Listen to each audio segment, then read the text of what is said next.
Welcome to Q&A with Coach Ado, and today I've got a question from Aaron. And Aaron's wanting to know, Aaron's question reads as follows. This fat adaptation running sucks at the start. How long does it take for your body to adapt to fat adapted running? I did 4 miles and felt like falling asleep the entire way. CoachEdu.net. Well, Aaron, firstly, thank you very much for your question, and I'll try and answer your question in as simple a way as possible. The reason why your body is suffering so much, especially at the beginning of your fat adaptation period, is simply because your brain requires glycogen to be able to function. No glycogen for your brain, and you'll literally be feeling like you are falling asleep the entire time. And also, which means that if you're doing fat adapted running, no nice juicy figs right next to the trail for you, because they will contain way too much fructose, so you won't be able to forage from along the trail side like this as you're heading out on your run.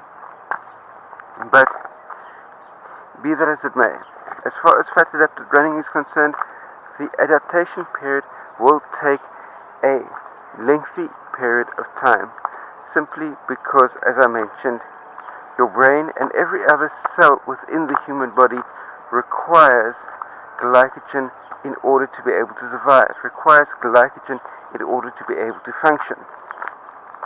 And if you're in a state of complete ketosis, there won't be any glycogen available to kickstart the fire in which your fat adapted burning will be able to take place.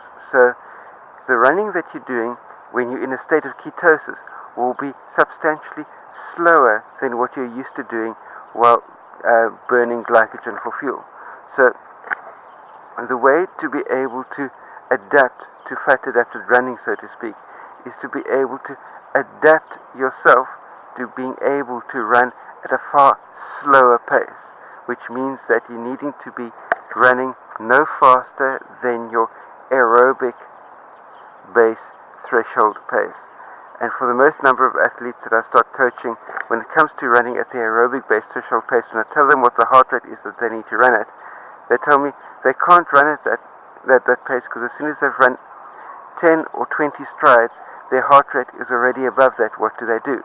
And the answer is they need to walk. So in order to be able to adapt properly down to your fat adapted type of running heart rate, you need to, in all likelihood, start walking much more than you're running and build up from there.